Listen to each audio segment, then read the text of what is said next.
Good morning students. ഇന്ന് നമ്മൾ പുതിയൊരു ചാപ്റ്റർ പഠിക്കാൻ പോവുകയാണ്. 11th ചാപ്റ്ററാണ് +2 ഫിസിക്സിലെ dual nature of radiation and matter. അപ്പോൾ ആ ചാപ്റ്റർ തുടങ്ങുന്നതിന് മുമ്പ് എന്താണ് റേഡിയേഷൻ, എന്താണ് മാറ്റർ, അതുപോലെ തന്നെ ഡ്യുവൽ നേച്ചർ എന്ന് പറഞ്ഞാൽ എന്താണെന്ന് നമുക്കൊന്ന് കാണാം. ഡ്യുവൽ എന്ന് പറഞ്ഞാൽ നിങ്ങൾക്കറിയാം, രണ്ട് കാര്യങ്ങളുള്ളപ്പോഴാണ് ഡ്യുവൽ എന്ന് പറയുക അല്ലേ. അപ്പോൾ അതെന്താണെന്നൊന്ന് നമുക്ക് ജസ്റ്റ് ഒന്ന് ഡിസ്കസ് ചെയ്തിട്ട് ചാപ്റ്ററിലെ കണ്ടന്റിലേക്ക് കടക്കാം. അപ്പോൾ 11th ചാപ്റ്ററാണ്. ചാപ്റ്ററിൻ്റെ പേര് dual nature of radiation and matter.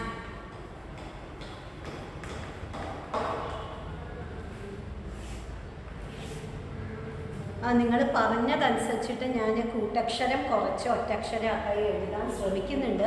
എങ്കിലും അറിയാതെ ചിലപ്പോഴൊക്കെ എനിക്ക് കൂട്ടക്ഷരം വന്നു പോകും. അപ്പോൾ dual nature of radiation and matter എന്ന് ഫിസിക്സ് എന്ന് പറഞ്ഞാൽ basically that is the study of radiation and matter. Radiation എന്നാൽ എന്താ? നമ്മുടെ ചുറ്റും കാണുന്ന എല്ലാ ഇലക്ട്രോ മാഗ്നറ്റിക് റേസ്, നമ്മുടെ മൊബൈൽ ഫോൺ വർക്ക് ചെയ്യുന്ന റേഡിയേഷൻ, അതേപോലെ TV സിഗ്നൽസ്, റേഡിയോ സിഗ്നൽസ്, നമ്മളൊരു ഹോസ്പിറ്റലിൽ പോയാൽ എക്സ്റേ എടുക്കും അല്ലേ. അപ്പോൾ ആ എക്സ്റേ ഇതെല്ലാം റേഡിയേഷനാണ്. എന്താണ് radiation? It is just a form of energy. അപ്പോൾ റേഡിയേഷൻ എന്ന് പറഞ്ഞാൽ മാസ് ഇല്ലാത്ത, പിണ്ഡമില്ലാത്ത just a form of energy, അതാണ് റേഡിയേഷൻ. ഇനി മാറ്റർ എന്നാലോ? റേഡിയേഷൻ നമുക്ക് കണ്ണുകൊണ്ട് കാണാൻ പറ്റില്ല അല്ലേ. മാറ്റർ എന്ന് പറഞ്ഞാൽ ഈ പ്രപഞ്ചത്തിലുള്ള എല്ലാ വസ്തുക്കളും ഉണ്ടാക്കിയിരിക്കുന്നത് എന്തുകൊണ്ടാണ്? ആറ്റം കൊണ്ടാണെന്ന് നിങ്ങൾക്കറിയാം അല്ലേ. All matter in the universe is made of atoms. അപ്പോൾ മാറ്റർ എന്ന് പറഞ്ഞാൽ നമ്മുടെ ചുറ്റും കാണുന്ന ആറ്റംസ് കൊണ്ടുണ്ടാക്കിയ എല്ലാ വസ്തുക്കളെയും നമുക്ക് മാറ്റർ എന്ന് പറയാം. അത് മാത്രമല്ല, ഈ ആറ്റത്തിൻ്റെ ഉള്ളിൽ എന്താണ്? സബ് ആറ്റോമിക് പാർട്ടിക്കിൾസ് ഉണ്ടല്ലേ. ഇലക്ട്രോൺസ്, പ്രോട്ടോൺസ്, ന്യൂട്രോൺസ്, ഇതെല്ലാം മാറ്റർ. അപ്പം മാറ്റർ എന്ന് പറഞ്ഞാൽ പാർട്ടിക്കിൾസ്, മാസ്സുള്ള എല്ലാത്തിനെയും നമുക്ക് എന്ത് പറയാം? മാറ്റർ എന്ന് പറയാം. ഇനി ചാപ്റ്ററിൻ്റെ പേര് നോക്ക്, dual nature of radiation and matter. അതായത് ചില സമയത്ത് ഈ റേഡിയേഷൻ മാറ്ററിൻ്റെ പ്രോപ്പർട്ടിയും അതുപോലെ മാറ്റർ എന്നത് റേഡിയേഷൻ്റെ പ്രോപ്പർട്ടിയും കാണിക്കും. അതിനെയാണ് നമ്മൾ dual nature of radiation and matter എന്ന് പറയുന്നത്. ഇനി എല്ലാ മാറ്ററും, അതായത് വലിയ വസ്തുക്കളൊന്നും ഒരു റേഡിയേഷൻ പോലെ, എനർജി പോലെ പെരുമാറുന്നത് നമുക്ക് കാണാൻ പറ്റില്ല, അറിയാൻ പറ്റില്ല. അതേപോലെ തന്നെ ഇലക്ട്രോ മാഗ്നറ്റിക് റേഡിയേഷൻ ആണെങ്കിലും അതിനൊരു മാറ്ററിൻ്റെ സ്വഭാവം കാണിക്കുന്നത് നമുക്ക് അത്ര പ്രസക്തമായി കാണാൻ പറ്റില്ല. അപ്പം ഇത് രണ്ടും കാണാൻ പറ്റിയ വളരെ മാസ് കുറഞ്ഞ ഒരു പാർട്ടിക്കിളിലേക്ക് നമ്മൾ നമ്മുടെ പഠനം മുഴുവൻ ഫോക്കസ് ചെയ്യും. ആ പാർട്ടിക്കിളാണ് ഇലക്ട്രോൺ. അപ്പം നമ്മൾ ആദ്യം തന്നെ ഈ ചാപ്റ്ററിൽ dual nature of radiation and matter തുടങ്ങുന്നതിന് മുമ്പ് ഇലക്ട്രോണിനെ കുറിച്ച് ഡിസ്കസ് ചെയ്യാം. ഇലക്ട്രോൺ നിങ്ങൾക്ക് എല്ലാവർക്കും അറിയാം, അതെല്ലാ ആറ്റത്തിലും ഉണ്ട്. ആറ്റത്തിൻ്റെ ഉള്ളിൽ പ്രോട്ടോൺസും ന്യൂട്രോൺസും അടങ്ങുന്ന ഒരു ന്യൂക്ലിയസ് ഉണ്ട്. അതിൻ്റെ ചുറ്റും കറങ്ങുന്ന നെഗറ്റീവ് ചാർജുള്ള, മാസ് വളരെ കുറവുള്ള പാർട്ടിക്കിൾസ് തന്നെയാണ് നമ്മൾ എന്ത് പറയുന്നത്? ഇലക്ട്രോൺസ് എന്ന് പറയുന്നത്. ഈ ഇലക്ട്രോൺ ആരാ ഡിസ്കവർ ചെയ്തതെന്ന് അറിയാം? Electron was discovered by J.J. Thomson. അപ്പോൾ ഇലക്ട്രോണിനെ കുറിച്ച് കുറച്ച് ബേസിക് ആയിട്ടുള്ള കാര്യങ്ങൾ പറയാണ്. ഒന്നാമത്തെ കാര്യം, it was discovered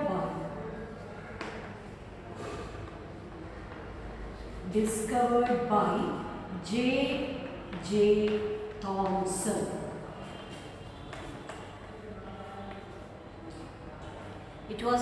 Electron was discovered by J.J. Thomson. അദ്ദേഹം കാത്തോഡ് റേ ട്യൂബ്, ഒരു ഡിസ്ചാർജ് ട്യൂബിൻ്റെ ഉള്ളിൽ വോൾട്ടേജ് കറൻറ്റ് അപ്ലൈ ചെയ്തപ്പോൾ അതിൻ്റെ ഉള്ളിൽ കുറച്ച് പാർട്ടിക്കിൾസ് കണ്ടു. ആ പാർട്ടിക്കിൾസ് ഒരു ചാർജ് പാർട്ടിക്കിൾസ് ആണെന്ന് കണ്ടു. പിന്നീടാണ് അത് ഇലക്ട്രോൺ ആണെന്ന് മനസ്സിലായത്. അപ്പോൾ അതിൻ്റെ ഉള്ളിൽ കുറേ പഠനങ്ങൾ കാത്തോഡ് റേ ട്യൂബ് വെച്ചിട്ട് J.J. തോംസൺ ചെയ്തിരുന്നു. പക്ഷെ നിങ്ങൾക്ക് പെട്ടെന്ന് ഓർമ്മിച്ച് വെക്കുക ജെ തോംസൺ ആണ് ഇലക്ട്രോണിനെ ഡിസ്കവർ ചെയ്തത്, കണ്ടുപിടിച്ചത്. അത് കഴിഞ്ഞിട്ട് പിന്നെ ഈ ഇലക്ട്രോണിന് നെഗറ്റീവ് ചാർജ് ഉണ്ടെന്നും അതിൻ്റെ ചാർജ് എത്രയാണെന്നും കൃത്യമായി കണ്ടുപിടിച്ച ഒരു വ്യക്തിയുണ്ട്. അദ്ദേഹമാണ് മില്ലിക്കൺ. മില്ലിക്കൻ്റെ ഓയിൽ ഡ്രോപ്പ് എക്സ്പെരിമെൻ്റ് എന്ന് പറഞ്ഞാൽ ഫിസിക്സിലെ ക്ലാസിക്കൽ എക്സ്പെരിമെൻ്റ് ആയിട്ട് ഇന്നും അതിൻ്റെ അക്യുറസി, പ്രിസിഷൻ ഒക്കെ വളരെയധികം അപ്രീഷിയേറ്റ് ചെയ്യാൻ പറ്റുന്ന ഒരു കാര്യമാണ്. അപ്പോൾ ഇതൊക്കെ 1800s ഇത് ചെയ്യുന്നത്. അപ്പോൾ അന്ന് ഇപ്പോഴത്തെ പോലത്തെ ഇൻസ്ട്രുമെൻറ്റ്സ് ഒന്നുമില്ല. അപ്പം ആ കാലഘട്ടത്തിൽ വളരെയധികം പ്രശംസ അർഹിക്കുന്ന കണ്ടുപിടുത്തമായിരുന്നു ജെ തോംസൻ്റെയും അതുപോലെ തന്നെ മില്ലിക്കൻ്റെയും. അപ്പോൾ മില്ലിക്കൺ ഡിസ്കവേർഡ് ഓർ മില്ലിക്കൺ എന്നാണ് സയൻറ്റിസ്റ്റിൻ്റെ പേര് കേട്ടോ. ഇത് J Thomson discovered electron.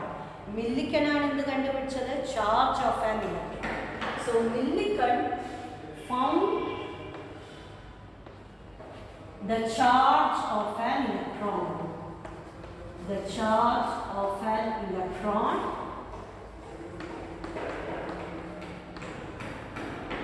by his oil drop experiment.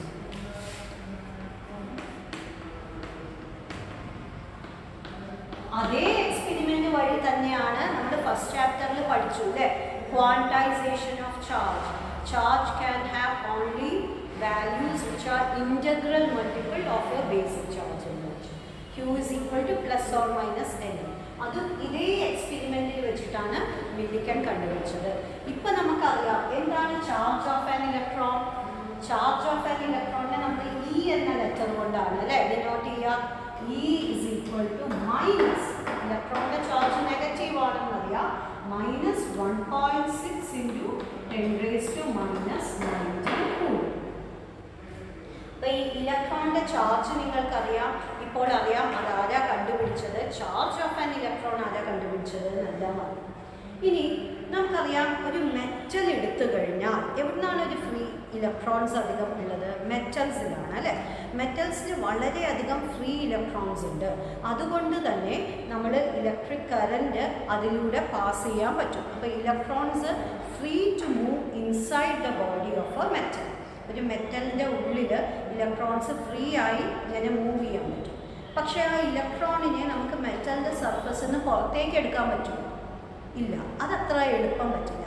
നമ്മൾ വെറുതെ കറൻറ്റ് അപ്ലൈ ചെയ്താൽ ഇലക്ട്രോൺ ഒരു ഭാഗത്തു നിന്ന് മറ്റേ ഭാഗത്തേക്ക് പോകും, പക്ഷേ ആ മെറ്റലിൻ്റെ സർഫസിൽ നിന്ന് പുറത്തേക്ക് വരുന്നില്ല.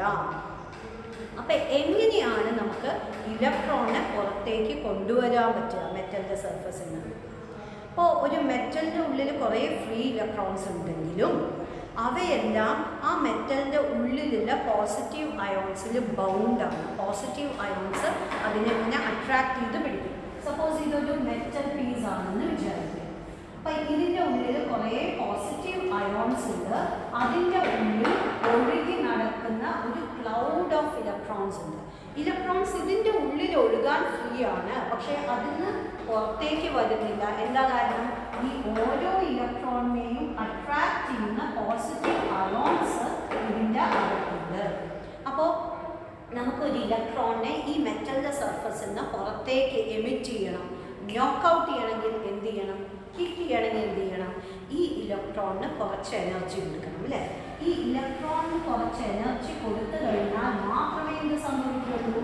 ഈ ഇലക്ട്രോൺ മെറ്റലിൻ്റെ പുറത്തിൽ നിന്ന് പുറത്തേക്ക് വരുള്ളൂ.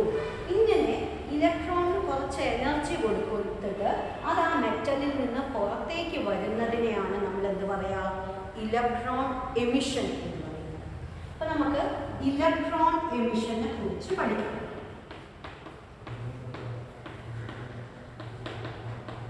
അപ്പോൾ ഇലക്ട്രോൺ എമിറ്റ് ചെയ്യാൻ എന്താണ് ആവശ്യം?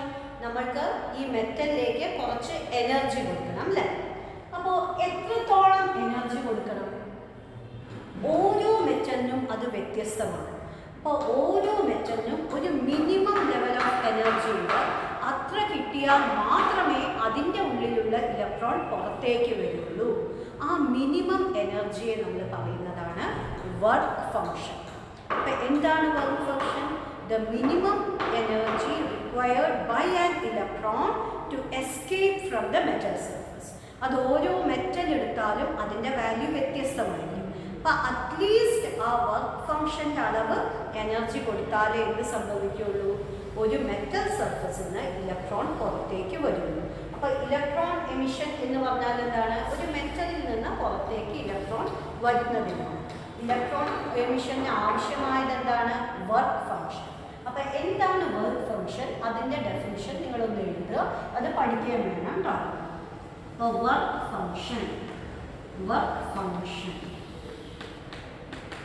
ഫംഗ്ഷനെ ഫൈ നോട്ട്, ഈ സിമ്പൽ എന്താണ്, ഫൈ. ഇത് പല സ്ഥലത്തും നമ്മൾ ഫിസിക്സിൽ വന്നിട്ടുണ്ടാവും. ഇതിനു മുമ്പ് ഇലക്ട്രിക് ഫ്ലക്സ് ഫൈ എന്ന സിമ്പൽ ആയിരുന്നു, ഓർമ്മയില്ല. അപ്പോൾ ഫൈ നോട്ട് അല്ലെങ്കിൽ ഫൈ 0 ആണ് വർക്ക് ഫംഗ്ഷൻ. അപ്പോൾ വർക്ക് ഫംഗ്ഷൻ എങ്ങനെയാണ് ഡിഫൈൻ ചെയ്തിരിക്കുന്നതെന്ന് നോക്കാം.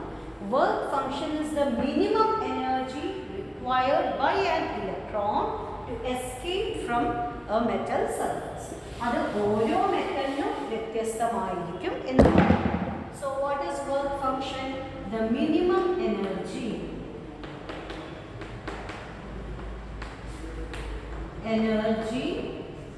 required by an electron to escape from a metal surface. ഒരു മെറ്റലിന്റെ ഉപരിതലത്തിൽ നിന്ന് അതിന് പുറത്തേക്ക് വരാൻ ആവശ്യമായ മിനിമം എനർജിയാണ് എന്ന് പറയുന്നത് വർക്ക് ഫംഗ്ഷൻ എന്ന് പറയുന്നത്. അപ്പോൾ ഈ വർക്ക് ഫംഗ്ഷൻ ആ താഴ്ഭാഗം കാണുന്നില്ല അല്ലേ, അപ്പോൾ വർക്ക് ഫംഗ്ഷൻ എന്ന് പറയുന്നത്. അപ്പോൾ ഇത് ഫൈ നോട്ട് എന്ന സിമ്പൽ കൊണ്ടാണ് കാണിക്കുന്നത്. ഇനി ഈ വർക്ക് ഫംഗ്ഷൻ ഓരോ മെറ്റലിനും ഡിഫറെൻ്റ് ആയിരിക്കും എന്ന് പറയും. ഇനി ഈ വർക്ക് ഫംഗ്ഷൻ്റെ യൂണിറ്റ് എന്താണ്? നമുക്കറിയാം എനർജിയുടെ യൂണിറ്റ് എന്താണ്? ജൂളാണ് അല്ലേ. പക്ഷേ ഒരു മെറ്റലിൻ്റെ വർക്ക് ഫംഗ്ഷൻ എന്ന് പറയുന്നത് ഒരു ജൂളൊന്നും ഉണ്ടാവില്ല, അതിൻ്റെ അളവ് വളരെ കുറച്ചായിരിക്കും. അപ്പോൾ നമ്മൾക്ക് ഈ ജൂളിനേക്കാൾ വളരെ കുറവായ ഒരു യൂണിറ്റാണ് നമ്മൾ വർക്ക് ഫംഗ്ഷൻ എഴുതാൻ യൂസ് ചെയ്യുക. അപ്പോൾ ആ യൂണിറ്റ് എന്താണെന്ന് നോക്കാം. Unit of work function. Work function എന്താണെന്ന് എഴുതിയില്ലേ? അപ്പോൾ യൂണിറ്റ് ഓഫ് വർക്ക്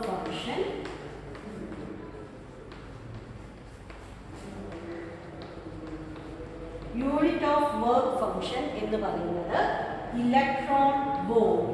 ഇതെന്താ വായിക്കുക? ഇലക്ട്രോൺ വോൾട്ട് എന്നാണ് വായിക്കുക.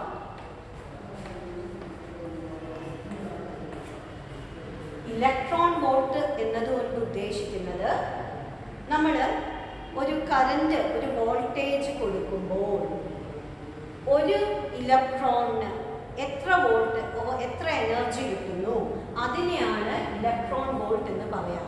പക്ഷേ നമ്മൾക്ക് ഈ ഒരു അവസരത്തിൽ ഇലക്ട്രോൺ വോൾട്ട് എന്നത് ഒരു യൂണിറ്റ് ഓഫ് എനർജി ആയിട്ട് ഉപയോഗിക്കാം. 1 electron volt is equal to 1.6 into 10⁻⁻⁹ joules. കണ്ടോ, ഇലക്ട്രോൺ വോൾട്ട് എന്ന് പറയുന്നത് എന്തിൻ്റെ യൂണിറ്റ് ആണ്? എനർജിയുടെ യൂണിറ്റ് ആണ് അല്ലേ. വർക്ക് ഫംഗ്ഷൻ എന്ന് പറയുന്നത് minimum energy required by an electron to escape from a metal surface. അപ്പോൾ വർക്ക് ഫംഗ്ഷൻ എനർജിയാണ്. ഇലക്ട്രോൺ വോൾട്ട് എന്ന് പറയുന്നത് എനർജിയുടെ യൂണിറ്റ് ആണ്. അപ്പോൾ അതിന് നമ്മൾ പ്രോബ്ലംസിലൊക്കെ ഉപയോഗിക്കുമ്പോൾ എന്ത് ചെയ്യണം? SI യൂണിറ്റിലേക്ക് കൺവേർട്ട് ചെയ്യണം. നമുക്കറിയാം SI യൂണിറ്റ് ഓഫ് എനർജി എന്താണ്? ജൂൾ. അപ്പോൾ ജൂളിലേക്ക് കൺവേർട്ട് ചെയ്യാൻ നമ്മൾ എന്ത് ചെയ്താൽ മതി? ആ ഇലക്ട്രോൺ വോൾട്ടിലുള്ള എനർജിയെ 1.6 into 10⁻⁹ കൊണ്ട് മൾട്ടിപ്ലൈ ചെയ്താൽ മതി. ഈ നമ്പർ നിങ്ങൾക്ക് എല്ലാവർക്കും പരിചയമുള്ളതായിരിക്കും. ഇത് ഒരു ഇലക്ട്രോണിൻ്റെ അഥവാ ഒരു പ്രോട്ടോണിൻ്റെ ചാർജിൻ്റെ അളവാണ് അല്ലേ. ഇനി ഈ വർക്ക് ഫംഗ്ഷൻ എന്ന് പറയുന്നത് വ്യത്യസ്ത മെറ്റൽസിന് വ്യത്യസ്തമാണെന്ന് പറഞ്ഞു. അപ്പോൾ ഏറ്റവും കൂടുതൽ വർക്ക് ഫംഗ്ഷൻ ഉള്ളത് പ്ലാറ്റിനത്തിനാണ്. അപ്പോൾ ഫോർ പ്ലാറ്റിനത്തിന് വർക്ക് ഫംഗ്ഷൻ്റെ അളവെന്ന് പറയുന്നത് 5.65 ഇലക്ട്രോൺ വോൾട്ട് ആണ്. അതായത് 5.65 ഇൻറ്റു 1.6 ഇൻറ്റു 10⁻⁻⁹ ജൂൾസ് ആയിരിക്കും. ഇതാണ് മാക്സിമം. അതുപോലെ തന്നെ ഏറ്റവും കുറവ് വർക്ക് ഫംഗ്ഷൻ ഉള്ളത് സീഷ്യത്തിനാണ്. സീഷ്യത്തിൻ്റെ വർക്ക് ഫംഗ്ഷൻ എന്ന് പറയുന്നത് 2 ആണ് കേട്ടോ. 2.14 ആണെന്ന് തോന്നുന്നു, എനിക്ക് ഉറപ്പില്ല. ഇറ്റ്സ് എബൌട്ട് 2 ഇലക്ട്രോൺ വോൾട്ട് ആണ്. That is the minimum. അപ്പോൾ ഓൾമോസ്റ്റ് 2 ഇലക്ട്രോൺ വോൾട്ട്, 2 ഉണ്ട് കേട്ടോ. അപ്പോൾ 2 ഇലക്ട്രോൺ വോൾട്ട് ആണ്, വിച്ച് ഇസ് മിനിമം. ഇതിൻ്റെ അർത്ഥം എന്താണെന്ന് വെച്ചാൽ പ്ലാറ്റിനം മെറ്റലിൽ നിന്ന് ഒരു ഇലക്ട്രോണിനെ പുറത്തേക്ക് കൊണ്ടുവരണമെങ്കിൽ കൂടുതൽ ബുദ്ധിമുട്ടാണ്. നമുക്ക് കൂടുതൽ എനർജി കൊടുത്താൽ മാത്രമേ പ്ലാറ്റിനത്തിൽ നിന്ന് പുറത്തേക്ക് ഒരു ഇലക്ട്രോണിനെ കൊണ്ടുവരാൻ പറ്റുള്ളൂ. നേരെ മറിച്ച് സീഷ്യമാണെങ്കിലോ അത്ര തന്നെ എനർജി കൊടുക്കേണ്ട ആവശ്യമില്ല.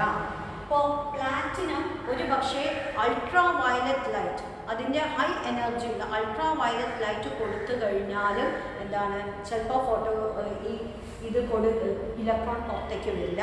ചിലപ്പോൾ സീഷ്യത്തിനാണെങ്കിലോ ഈവൻ വൈറ്റ് ലൈറ്റ്, സാധാരണ വിസിബിൾ ലൈറ്റ് മതിയാവും. അപ്പം അങ്ങനെയുള്ള ചില വ്യത്യാസങ്ങൾ ഓരോ മെറ്റലിലും ഉണ്ട്. കാരണം അവയുടെ വർക്ക് ഫംഗ്ഷൻ വ്യത്യസ്തമാണ്. ഇത് മനസ്സിലാക്കാൻ വേണ്ടി മാത്രമാണ് ഞാൻ 2 ഉദാഹരണം പറഞ്ഞത്. നിങ്ങൾ ഇതിൽ പഠിക്കേണ്ടത് what is work function, what is the unit of work function and how can we convert it to joules. ഇനി നമുക്ക് എങ്ങനെയൊക്കെ ഇലക്ട്രോൺ എമിഷൻ നടത്താം. ഒരു മെറ്റലിൻ്റെ പുറത്ത് നിന്ന് ഇലക്ട്രോൺസിനെ പുറത്തേക്ക് കൊണ്ടുവരാൻ ഏതൊക്കെ രീതിയിൽ അതിന് എനർജി നൽകാം എന്നാണ് നമ്മൾ നോക്കാൻ പോകുന്നത്. നമുക്ക് ഇലക്ട്രോൺ എമിഷൻ 3 രീതിയിൽ സാധ്യമാണ്. അപ്പം ഇലക്ട്രോൺ എമിഷൻ നടത്താൻ 3 മെത്തേഡ്സ് ഉണ്ട്. അത് ഏതൊക്കെയാണെന്ന് നോക്കാം. അപ്പം ഇലക്ട്രോൺ എമിഷൻ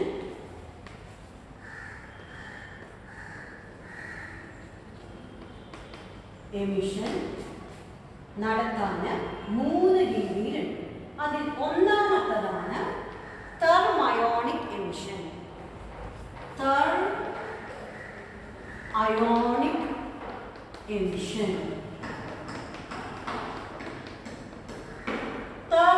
എന്ന വേർഡിൽ തന്നെ നമുക്കറിയാം അത് ടെമ്പറേച്ചറുമായി ബന്ധപ്പെട്ടാണ് അല്ലേ.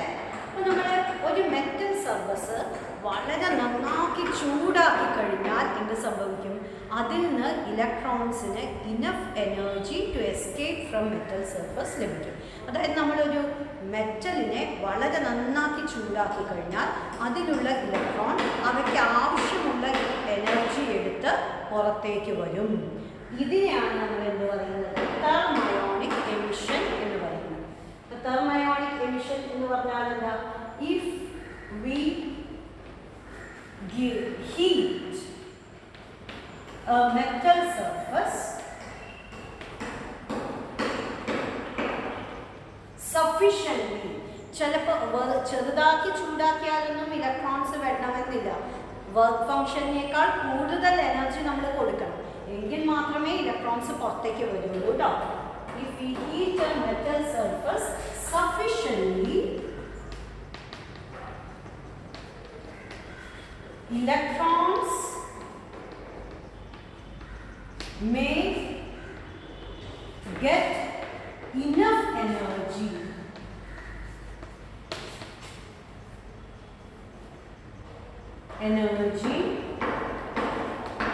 to escape from the metal surface.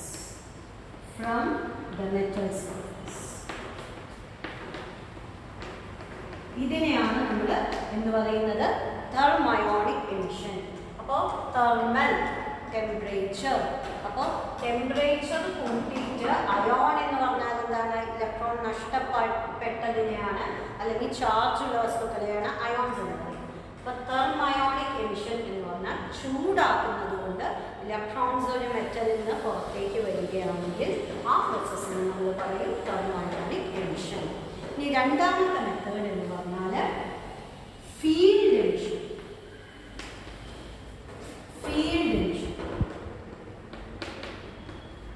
ഇവിടെ ഫീൽഡ് എന്ന് ഉദ്ദേശിക്കുന്നത് ഇലക്ട്രിക് ഫീൽഡാണ്.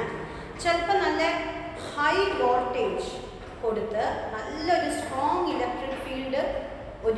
മെറ്റലിന് കൊടുത്തു കഴിഞ്ഞാൽ എന്ത് സംഭവിക്കാം? അതിലുള്ള ഇലക്ട്രോൺസ് പുറത്തേക്ക് വരാം. ഉദാഹരണത്തിന് നമ്മളൊരു ഡിസ്ചാർജ് ട്യൂബ്, ഒരു വാക്യൂം അല്ലെങ്കിൽ ഒരു ഇവാക്യുവേറ്റഡ് ട്യൂബ് എന്ന് പറഞ്ഞാൽ ഇതിൽ നിന്നുള്ള വായുവൊക്കെ ഒഴിവാക്കിയിട്ട്, അതല്ലെങ്കിൽ ചിലപ്പോൾ വളരെ ലോ പ്രഷറിൽ ഇനേർട്ട് ഗ്യാസസ് ആയ ആർഗൺ ഒക്കെ ഉണ്ടാകും. അപ്പോൾ അങ്ങനെ ഒരു ഇനേർട്ട് ഗ്യാസോ അല്ലെങ്കിൽ കംപ്ലീറ്റ്ലി ഇവാക്യുവേറ്റഡ് ആയ ഒരു ട്യൂബാണെന്ന് വിചാരിക്കുക. ഇതിലേക്ക് നമ്മൾ ഹൈ വോൾട്ടേജ് കൊടുക്കുന്നു. ഹൈ വോൾട്ടേജ് കൊടുത്തു കഴിഞ്ഞാൽ ചിലപ്പോൾ എന്ത് സംഭവിക്കും? ഇതിൻ്റെ ഇടയിൽ നല്ല സ്ട്രോങ് ഇലക്ട്രിക് ഫീൽഡ് ഉണ്ടാകും. അപ്പം ഇത് പോസിറ്റീവാണ്, ഇത് നെഗറ്റീവാണ്. പോസിറ്റീവ് പ്ലേറ്റിനെ നമ്മൾ പൊതുവെ പറയാറ് ആനോഡ് എന്നാണ്. നെഗറ്റീവ് പ്ലേറ്റിനെ നമ്മൾ പൊതുവെ പറയാറ് കാത്തോഡ് എന്നാണ്. അപ്പം ഇങ്ങനെ വളരെ ഹൈ വോൾട്ടേജ് കൊടുത്തു കഴിഞ്ഞാൽ എന്ത് സംഭവിക്കും? ഈ കാത്തോഡിൽ കുറേ ഇലക്ട്രോൺസ് വന്ന് അടിഞ്ഞുകൂടുകയാണ്. മാത്രമല്ല ആനോഡ് പോസിറ്റീവാണ്, അതെന്ത് ചെയ്യുന്നുണ്ട്? ആ ഇലക്ട്രോൺസിനെ ഇങ്ങനെ വലിക്കുന്നുണ്ട് അല്ലേ? ഇതിൻ്റെ ഇടയിലാണെങ്കിലോ ഒന്നുമില്ല. അപ്പോൾ കുറച്ച് കഴിയുമ്പോൾ ഈ ഇലക്ട്രോൺസ്, കാത്തോഡിലുള്ള ഇലക്ട്രോൺസിന് വളരെയധികം എനർജി ലഭിച്ചു കഴിഞ്ഞാൽ എന്ത് സംഭവിക്കും? അത് ഈ കാത്തോഡിൽ നിന്ന് പുറത്തേക്ക് ഇങ്ങനെ വരും ആനോഡിൻ്റെ.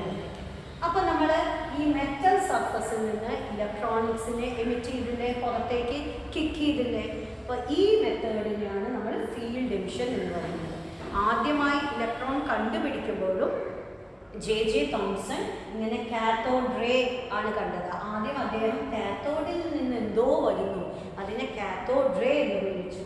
പിന്നീടാണ് അതിങ്ങനെ ചെറിയ പാർട്ടിക്കിൾസ് ആണ്, നെഗറ്റീവ്ലി ചാർജ്ഡ് ആണ്, പിന്നെ അതിന് ഇലക്ട്രോൺ എന്ന പേര് കൊടുത്തതും അങ്ങനെ ഇലക്ട്രോണിൻ്റെ ഡിസ്കവറിയിലേക്ക് നയിച്ചു. അപ്പോൾ നമ്മൾ ഫീൽഡ് എമിഷൻ എന്ന് പറഞ്ഞാൽ ഒരു സ്ട്രോങ് ഇലക്ട്രിക് ഫീൽഡ് നൽകിയാൽ ഇലക്ട്രോൺസിന് അതിൽ നിന്ന് എനർജി ഉൾക്കൊണ്ട് ഒരു മെറ്റൽ സർഫസിൽ നിന്ന് രക്ഷപ്പെടാൻ പറ്റും. അതിനെയാണ് നമ്മൾ പറയുന്നത് എന്ത്? Field emission. അപ്പോൾ എന്താണ് ഫീൽഡ് എമിഷൻ എന്നുകൂടി ഒന്ന് നോട്ട് ചെയ്യണം, പഠിക്കണം കേട്ടോ. അപ്പോൾ ഫീൽഡ് സ്ട്രോങ് ഇലക്ട്രിക് ഫീൽഡാണ് അപ്ലൈ ചെയ്യുന്നത്. അപ്പോൾ ഫീൽഡ് എമിഷൻ എന്താണെന്ന് എഴുതണം.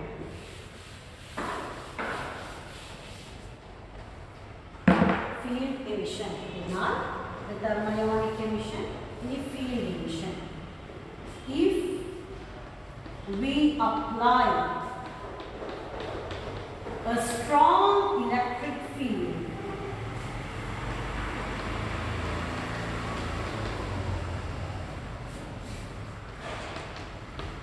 the electrons may receive or get enough energy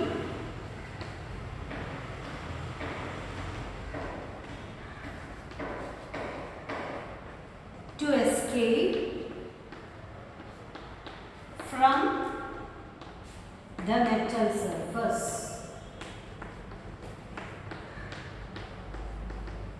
This is called field emission. അപ്പോൾ ഞാൻ രണ്ടും ഒരേ വേർഡ്സ് ഉപയോഗിച്ച് പറഞ്ഞു തരുന്നത് ചെറിയ വ്യത്യാസമേ ഉള്ളൂ. ഒന്ന് ഹീറ്റ് മെറ്റൽ സർഫേസ് ആണ്, ഒന്ന് അപ്ലൈ ഇലക്ട്രിക് ഫീൽഡാണ്. അപ്പോൾ നിങ്ങളുടെ പഠിക്കാനുള്ള ഒരു എളുപ്പത്തിന് വേണ്ടിയിട്ടാണ് ഞാൻ സിമിലർ വേർഡ്സ് തന്നെ ഉപയോഗിച്ച് ഇതിനെ രണ്ടിനെയും ഡിഫൈൻ ചെയ്യുന്നത്. അപ്പോൾ നമ്മൾ രണ്ട് മെത്തേഡ് പറഞ്ഞു എങ്ങനെയാണ് ഇലക്ട്രോൺ എമിറ്റ് ചെയ്യിക്കുക ഒരു മെറ്റൽ സർഫസിൽ. ഇനി മൂന്നാമത്തെ മെത്തേഡാണ് ഫോട്ടോ ഇലക്ട്രിക് ഇഫക്റ്റ്. അതാണ് most important in this chapter. അപ്പോൾ നമ്മൾ ഫോട്ടോ ഇലക്ട്രിക് ഇഫക്റ്റിനെ കുറിച്ച് വളരെ ഡീറ്റെയിൽഡ് ആയിട്ട് തന്നെ പഠിക്കും. അപ്പോൾ എന്താണ് ഫോട്ടോ ഇലക്ട്രിക് ഇഫക്റ്റ് എന്ന് നോക്കാം. അപ്പോൾ third method of electron emission ആണ് ഫോട്ടോ ഇലക്ട്രിക് ഇഫക്റ്റ്.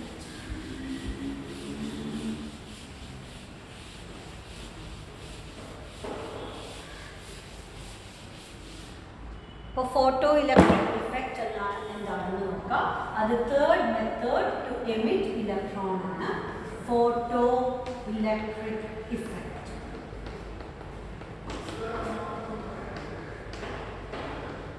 അപ്പോൾ ഫോട്ടോ ഇലക്ട്രിക് ഇഫക്റ്റ് എന്നാൽ എന്തെന്നാണ് നമ്മൾ പറയുന്നത് കേട്ടോ.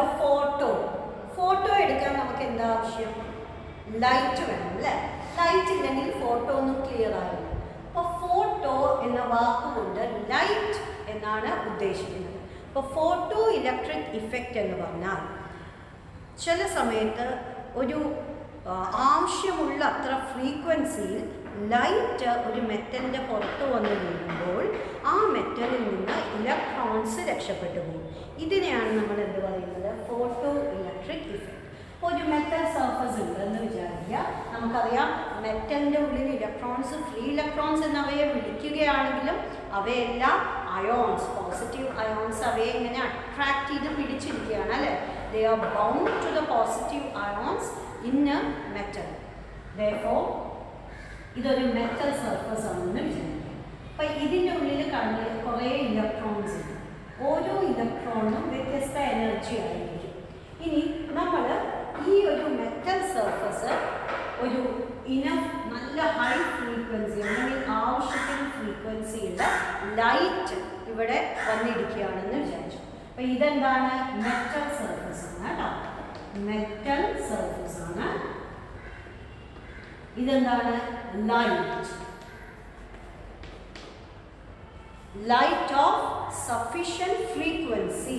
അപ്പോൾ ലൈറ്റ് വന്ന് ഇടിച്ചു കഴിഞ്ഞാൽ എന്ത് സംഭവിക്കും, ഇതിൻ്റെ ഉള്ളിലുള്ള ഇലക്ട്രോൺ പുറത്തേക്ക് വരും, ഇലക്ട്രോൺസ് പുറത്തേക്ക് വരും. ഈ പ്രോസസ്സിനെയാണ് നമ്മൾ എന്ത് പറയുന്നത്, ഫോട്ടോ ഇലക്ട്രിക് ഇഫക്റ്റ്. അതായത് if sufficient light with sufficient frequency is incident on a metal surface, electrons are emitted from the metal surface. This process is called photoelectric effect. This is another way of electron emission. ഇലക്ട്രോണിനെ ഒരു metal സർഫസിൽ നിന്ന് പുറത്തേക്ക് വിടാനുള്ള മറ്റൊരു മാർഗമാണ് photo electric effect. അപ്പോൾ ഈ പാഠത്തിൽ നമ്മൾ ഫോട്ടോ ഇലക്ട്രിക് ഇഫക്റ്റ് അതിൻ്റെ എല്ലാ ഡീറ്റെയിൽസും പഠിക്കും. അതെന്തുകൊണ്ടുണ്ടാവുന്നു, അതിൻ്റെ ബേസിസ് ആയുള്ള തിയറീസ് എല്ലാം ഡീറ്റെയിൽ ആയിട്ട് പഠിക്കും. അപ്പോൾ what is photo electric effect എന്ന് ഞാൻ ഇവിടെ എഴുതുകയാണ് കേട്ടോ. ഫോട്ടോ ഇലക്ട്രിക് ഇഫക്റ്റ് എന്താണ്, അതിന് മുമ്പ് ഒരു കാര്യം പറയട്ടെ. ഈ ഫോട്ടോ ഇലക്ട്രിക് ഇഫക്റ്റ് ആരാണ് കണ്ടുപിടിച്ചത് ഫസ്റ്റ് ടൈം? ഹേർട്സ്. ഈ ഹേർട്സ് എന്നുള്ള സയൻറ്റിസ്റ്റിൻ്റെ പേരായിട്ടല്ലെങ്കിലും നിങ്ങൾ ഈ വേർഡ് ഹേർട്സ് ഇതിനു മുമ്പ് കേട്ടിട്ടുണ്ടാവും. എന്താണ് ഹേർട്സ്? ഫ്രീക്വൻസിയുടെ യൂണിറ്റ് ആണ് ഹേർട്സ് അല്ലേ. അതുകൊണ്ട് തന്നെ നിങ്ങൾ ഓർക്കുക, ഈ ഫോട്ടോ ഇലക്ട്രിക് ഇഫക്റ്റിൽ ലൈറ്റിൻ്റെ ഫ്രീക്വൻസി എന്ന് പറയുന്നത് വളരെ ഇമ്പോർട്ടൻ്റ് ആണ്. അതുകൊണ്ട് തന്നെയാണ് ഹേർട്സിൻ്റെ പേര് ലൈറ്റിൻ്റെ എന്നല്ല ഏത് ഫ്രീക്വൻസിയുടെയും യൂണിറ്റ് ആയിട്ട് കൊടുത്തിരിക്കുന്നത്. അപ്പോൾ ഹേർട്സ് എന്ന് പറയുന്ന സയൻറ്റിസ്റ്റാണ്, ഹെൻറി ഹേർട്സ് ആണ് ഫോട്ടോ ഇലക്ട്രിക് ഇഫക്റ്റ് കണ്ടുപിടിച്ചത്. അപ്പോൾ ഫോട്ടോ ഇലക്ട്രിക് ഇഫക്റ്റ് എന്താ പറയുന്നത്, if light of sufficient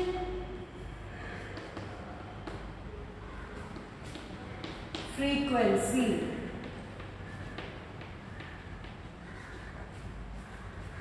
is incident on a metal surface,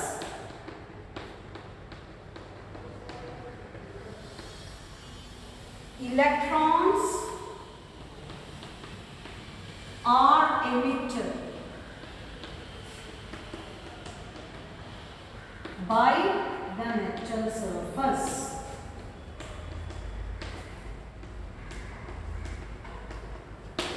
This is called photoelectric effect. നിങ്ങൾക്ക് വേണമെങ്കിൽ എഴുതി ചേർക്കാം, ഞാൻ കൂടുതൽ എഴുതുന്നില്ല, ബോർഡ് നടക്കുന്നില്ല. പക്ഷേ this is photoelectric effect.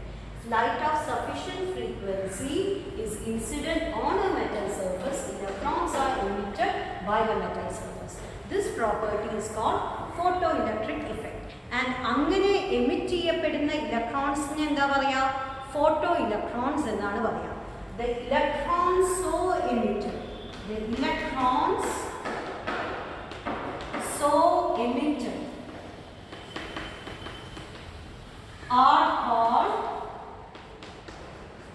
photoelectrons.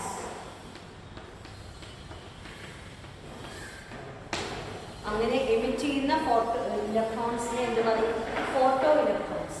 ഈ ഇലക്ട്രോൺസ് ഒഴുകുന്നത് കൊണ്ടുള്ള കറന്റിനെ നമ്മൾ എന്ത് പറയും, ഫോട്ടോ കറന്റ് എന്ന് പറയും കേട്ടോ. So current due to these electrons, photoelectrons are called photocurrent. അപ്പോൾ അത് ഞാൻ ഇവിടെ എഴുതുന്നില്ല, നിങ്ങൾ മനസ്സിലാക്കിയിരിക്കുക. ഇനി നമുക്ക് പഠിക്കാനുള്ളത് ഡീറ്റെയിൽഡ് ആയിട്ട് ഫോട്ടോ ഇലക്ട്രിക് ഇഫക്റ്റ് പഠിക്കണം എന്ന് പറഞ്ഞു അല്ലേ. അപ്പോൾ ഫോട്ടോ ഇലക്ട്രിക് ഇഫക്റ്റ് പഠിക്കാൻ വേണ്ടി നമ്മൾക്ക് എന്ത് തരം എക്സ്പെരിമെൻ്റൽ സെറ്റപ്പാണ് വേണ്ടത്, അതാണ് ഇനി ഞാൻ ഡിസ്കസ് ചെയ്യാൻ പോകുന്നത്. Experimental setup to find or study photo electric effect. അത് നിങ്ങൾ എഴുതിയിട്ടുണ്ടാവും, എൻ്റെ കൂടെ തന്നെ എഴുതിയിട്ടുണ്ടാവും എന്ന് കരുതുന്നു. ഇല്ലെങ്കിൽ നിങ്ങൾ സ്ക്രീൻഷോട്ട് എടുത്ത് വെച്ചിട്ട് നോട്ട്സ് കംപ്ലീറ്റ് ചെയ്യാം. അപ്പോൾ നമ്മൾ ഇലക്ട്രോൺ എമിഷൻ പഠിച്ചു, 3 തരത്തിലുണ്ടെന്ന് പഠിച്ചു. ഏതൊക്കെയായിരുന്നു? തെർമയോണിക് എമിഷൻ, ഫീൽഡ് എമിഷൻ, പിന്നെ photo electric effect. Photo electric effect ആരാണ് ഡിസ്കവർ ചെയ്തത്? ഹേർട്സ് ആണ്. ഇനി നമ്മൾ കാണാൻ പോകുന്നത് experimental setup. Experimental setup to study photoelectric effect.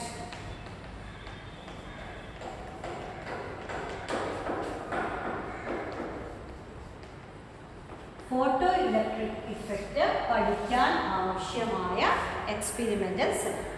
അപ്പോൾ ആദ്യം നമുക്ക് എന്ത് വേണം? ഒരു മെറ്റൽ സർഫസ് വേണം അല്ലേ, പിന്നെ ലൈറ്റ് അവിടെ വന്ന് വീഴണം. ഇനി നമ്മൾ ഓരോ കാര്യത്തിനും ആ മെറ്റൽ സർഫസിന് പൊട്ടൻഷ്യൽ വോൾട്ടേജ് കൊടുത്താലോ, പോസിറ്റീവ് കൊടുത്താൽ എന്ത് സംഭവിക്കും, നെഗറ്റീവ് കൊടുത്താൽ എന്ത് സംഭവിക്കും, അതേപോലെ ഈ വരുന്ന ലൈറ്റിൻ്റെ ഇൻറ്റൻസിറ്റി കൂട്ടിയാൽ എന്ത് സംഭവിക്കും, കുറഞ്ഞാൽ എന്ത് സംഭവിക്കും, ഫ്രീക്വൻസി മാറ്റിയാൽ എന്ത് സംഭവിക്കും, ഇതെല്ലാം നമ്മൾ പഠിക്കാനുള്ള ഒരു എക്സ്പെരിമെൻ്റൽ സെറ്റപ്പാണ്. അപ്പോൾ ആദ്യം തന്നെ നമുക്ക് ഒരു മെറ്റൽ പ്ലേറ്റ് വേണം എന്നാണ്. അപ്പോൾ ഇതവിടെ ഒരു മെറ്റൽ പ്ലേറ്റ് ഉണ്ടാവും, ഇവിടെ മറ്റൊരു മെറ്റൽ പ്ലേറ്റ് ഉണ്ടാവും. ഇത് രണ്ടും നമ്മളൊരു ഇവാക്വേറ്റഡ് ട്യൂബിലാണ് വെച്ചിരിക്കുന്നത്. ഇവാക്വേറ്റഡ് ട്യൂബ് എന്ന് പറഞ്ഞാൽ വാക്വമാണുള്ളത്. ഇതിൻ്റെ ഉള്ളിലുള്ള എയറിനെ എല്ലാം നീക്കം ചെയ്ത് വാക്വമാണുള്ളത്. എന്നിട്ട് ഈ ട്യൂബിലേക്ക് ലൈറ്റ് കടത്തി വിടാൻ ഒരു വിൻഡോ വേണം. അപ്പോൾ ഇതാണ് ലൈറ്റ് കടത്തി വിടാനുള്ള വിൻഡോ. ഇതിൻ്റെ പുറത്ത് ഒരു സോഴ്സ് ഓഫ് ലൈറ്റ് വേണം. ഈ കാണിച്ചിരിക്കുന്ന എസ് എന്നാണ് സോഴ്സ് ഓഫ് ലൈറ്റ് ഉണ്ട്. ഈ കാണുന്ന ഇതിനെ നമ്മൾ എന്ത് പറയാം? ക്വാർട്സ് വിൻഡോ എന്ന് പറയാം. ഈ വിൻഡോയിലൂടെയാണ് ലൈറ്റ് ഉള്ളിലേക്ക് കടന്നു വരുന്നത്. ലൈറ്റ് ഉള്ളിലേക്ക് കടന്നു വന്നാൽ ഈ മെറ്റലിൽ പോയിടിക്കും അല്ലേ. ഈ മെറ്റലിൽ പോയിടിക്കുമ്പോൾ ഇവിടെ നിന്നാണ് ഇലക്ട്രോൺസ് ഇങ്ങനെ പോകുന്നത്. അപ്പോൾ ഇതിനെ നമ്മൾ, ഈ പ്ലേറ്റിനെ നമ്മൾ വിളിക്കുന്നതാണ് എമിറ്റർ. ഞാൻ ഇതിനെ ഈ 2 പ്ലേറ്റിനെയും സി എന്നും എ എന്നും പറയുന്നു. സി എ എന്നുള്ള പേരിടാൻ കാരണം നിങ്ങളുടെ ടെക്സ്റ്റ് ബുക്കിൽ ഈ ലെറ്റേഴ്സാണ് ഉപയോഗിച്ചിരിക്കുന്നത്. അപ്പം സി എന്ന് പറയുന്നത് എന്താണ്? എമിറ്റർ പ്ലേറ്റ് ആണ് കേട്ടോ. സി എന്താണ്? ഞാൻ ഇവിടെ എഴുതാം. സി എന്ന് പറഞ്ഞാൽ എമിറ്റർ പ്ലേറ്റ് ആണ്. എമിറ്റർ പ്ലേറ്റ് എന്ന് പറയാൻ കാരണം ഇവിടെ നിന്നാണ് ഇലക്ട്രോൺസിനെ എമിറ്റ് ചെയ്യുന്നത്. അപ്പോൾ ഇവിടെ നിന്നുള്ള ഇലക്ട്രോൺസ് ഒക്കെ, അപ്പോൾ എ എന്ന പ്ലേറ്റിനെ നമുക്ക് എന്ത് വിളിക്കാം? കളക്ടർ പ്ലേറ്റ് എന്ന് വിളിക്കാം. അപ്പോൾ കളക്ടർ പ്ലേറ്റ് ആയ എയിലാണ് എല്ലാ ഇലക്ട്രോൺസും പോയി അവിടെ ഇടിക്കുന്നത്. അപ്പോൾ നമുക്ക് കളക്ടർ പ്ലേറ്റ് എന്ന് വിളിക്കാം. ഇനി എയും സിയും നമുക്ക് ഇതിലേക്ക് കറൻ്റൊക്കെ കൊടുത്ത് നോക്കണം. അതുമാത്രമല്ല, ഈ ഇലക്ട്രോൺസ് കാരണം, ഫോട്ടോ ഇലക്ട്രോൺസ് കാരണം ഉണ്ടാകുന്ന ഫോട്ടോ കറന്റ് എത്ര, അത് മെഷർ ചെയ്യും വേണമല്ലോ. അപ്പോൾ അതിനാവശ്യമായ കാര്യങ്ങളൊക്കെ ഇതിൽ വേണം. അപ്പോൾ ആദ്യം തന്നെ ഞാനിതിൽ ഒരു അമ്മീറ്റർ വേണം. അമ്മീറ്റർ എന്നാൽ എന്താ? It is an instrument to measure current. അപ്പോൾ ഇവിടെ ഞാൻ ആദ്യം തന്നെ ഇവിടെ ഒരു അമ്മീറ്റർ വെച്ചിരിക്കുകയാണ് കേട്ടോ. മൈക്രോ അമ്മീറ്റർ ആണ് ഉപയോഗിക്കുന്നത്. ഈ മ്യൂ എന്നത് എന്താണ്? മൈക്രോ. മ്യൂ എന്നാൽ മൈക്രോ.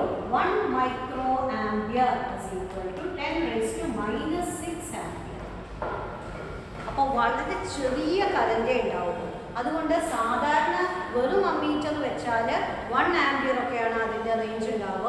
അപ്പോൾ അതൊന്നും നമുക്ക് അളക്കാൻ പറ്റില്ല. കാരണം 10⁻⁻6 എന്ന് പറഞ്ഞാൽ വളരെ ചെറിയ കറണ്ടേ ഉണ്ടാവുള്ളൂ. അത് അളക്കണമെങ്കിൽ ആ റേഞ്ചിലുള്ള അമ്മീറ്റർ വേണം.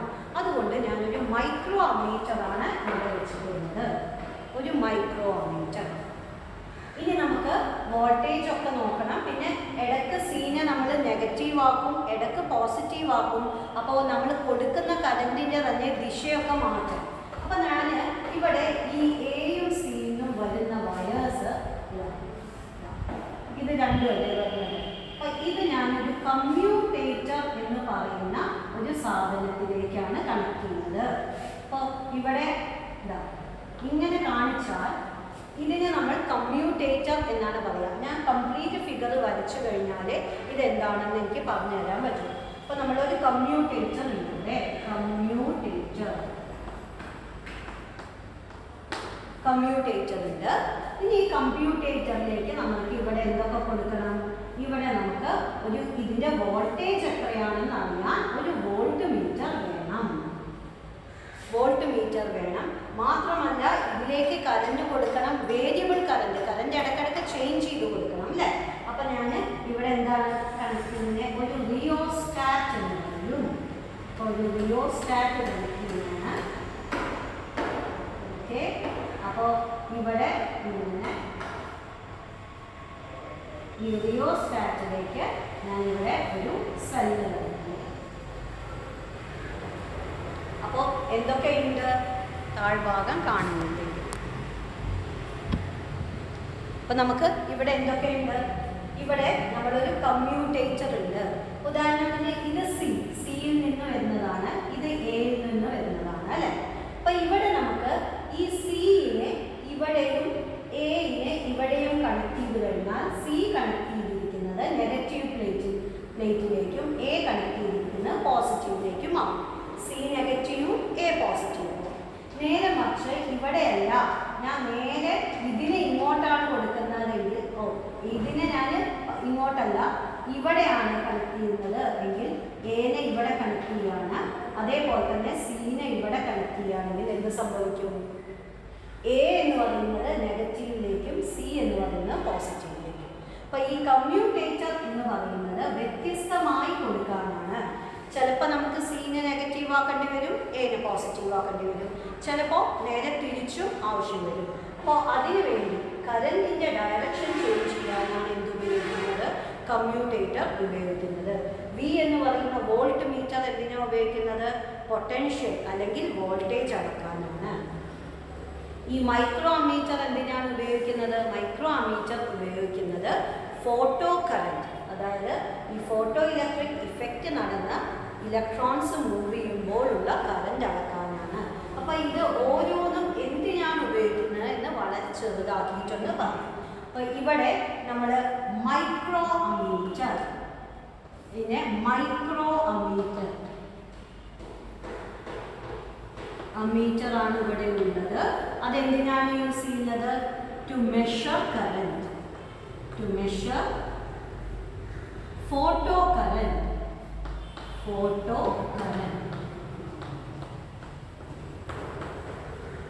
ഇനി നമുക്ക് എന്താണുള്ളത്?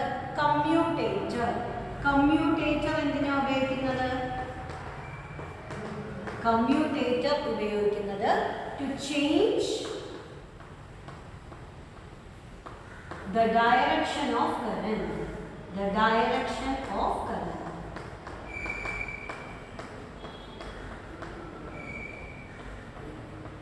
പിന്നെ നമ്മൾ വി വോൾട്ട് മീറ്റർ ആണ്. വോൾട്ട് മീറ്റർ എന്തിനാണ് ഉപയോഗിക്കുന്നത്? To measure potential. പൊട്ടൻഷ്യൽ എന്ന് പറഞ്ഞാൽ വോൾട്ടേജ് എത്രത്തോളം ഇതിന് കൊടുക്കുന്നു അത് മെഷർ ചെയ്യാനാണ് വോൾട്ട് മീറ്റർ. വി എന്ന് പറഞ്ഞാൽ വോൾട്ട് മീറ്റർ. വോൾട്ട് മീറ്റർ എന്തിനാണ് ഉപയോഗിക്കുന്നത്? To measure potential. ഇനി ഒരു സാധനം കൂടിയുണ്ട് ഇവിടെ. ഇതെന്താണ്? ഇതിന് റിയോസ്റ്റാറ്റ് എന്ന് പറയും. അത് ഈ കറണ്ട് കൊടുക്കുന്ന പൊട്ടൻഷ്യൽ കൂട്ടാനും കുറയ്ക്കാനുമാണ് ഈ റിയോസ്റ്റാറ്റ് ഉപയോഗിക്കുന്നത് കേട്ടോ. അപ്പോൾ ഈ എക്സ്പെരിമെൻ്റൽ സെറ്റപ്പ് ഇതെങ്ങനെ വരയ്ക്കുക എന്നുള്ള കാര്യങ്ങളൊക്കെ നന്നായിട്ടൊന്ന് മനസ്സിലാക്കുക. ഇനി നമ്മൾ അടുത്ത ക്ലാസ്സിൽ ഈ എക്സ്പെരിമെൻ്റ് ചെയ്യുമ്പോൾ കിട്ടുന്ന റിസൾട്ട് അതിനെ വെച്ചിട്ട് ഫോട്ടോ ഇലക്ട്രിക് ഇഫക്റ്റ് ഇഫക്റ്റ് കുറച്ചുകൂടി ഡീറ്റെയിൽഡ് ആയിട്ട് നമ്മൾ അനലൈസ് ചെയ്യും. അപ്പോൾ ഇന്ന് നമ്മൾ എന്തൊക്കെയാണ് പഠിച്ചത്? ഇന്ന് നമ്മൾ ഇലക്ട്രോണിനെ കുറിച്ച് ആരാ ഡിസ്കവർ ചെയ്തത്? J Thomson. ആരാണ് ഇലക്ട്രോണിൻ്റെ ചാർജ് കണ്ടുപിടിച്ചത്?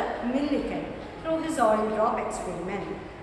ഇനി ഇലക്ട്രോണിനെ ഒരു മെറ്റൽ സർഫസിൽ നിന്ന് പുറത്തേക്ക് കൊണ്ടുവരാൻ എന്താ വേണ്ടേ? Work function, the minimum energy required by an electron to escape from a metal surface. ഇനി ഇലക്ട്രോൺ എമിഷൻ എങ്ങനെയൊക്കെ സാധ്യമാകും? 3 തരത്തിൽ. ഒന്ന് thermionic emission, by giving enough heat energy to the metal surface, by heating the metal surface. രണ്ടാമത്തെ method എന്തായിരുന്നു? Field emission, by providing strong electric field to a metal surface. മൂന്നാമത്തേത് എന്താണ്? Photo electric effect. Photo electric effect എന്ന് പറഞ്ഞാൽ എന്താ? Light of sufficient frequency when incident on a metal surface they will emit electrons. അതിനെയാണ് photo electric effect. അങ്ങനെ emit ചെയ്യുന്ന ഇലക്ട്രോൺസിന് എന്താ പറയുക? Photo electrons. അത് മാത്രമല്ല ആ ഇലക്ട്രോൺസ് കാരണമുള്ള കറൻറ്റിനെ നമ്മൾക്ക് എന്ത് പറയാം? Photo current. പിന്നെ ആ ഫോട്ടോ ഇലക്ട്രിക് ഇഫക്റ്റ് ഡീറ്റെയിൽഡായി പഠിക്കാൻ ആവശ്യമായ എക്സ്പെരിമെൻ്റൽ സെറ്റപ്പ് എന്താണ് അതുകൂടി നമ്മൾ പഠിച്ചു കേട്ടോ. അപ്പം നിങ്ങൾ ഈ എക്സ്പെരിമെൻ്റൽ സെറ്റപ്പൊക്കെ നന്നായി മനസ്സിലാക്കി വയ്ക്കുക. ഇതിൽ എന്തൊക്കെ ഉണ്ടെന്നും മനസ്സിലാക്കി വയ്ക്കുക. നമ്മൾ അടുത്ത ക്ലാസ്സിൽ ഇതിൻ്റെ കണ്ടിന്യൂവേഷൻ ആയിരിക്കും.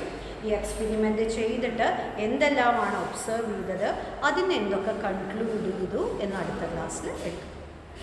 Thank you.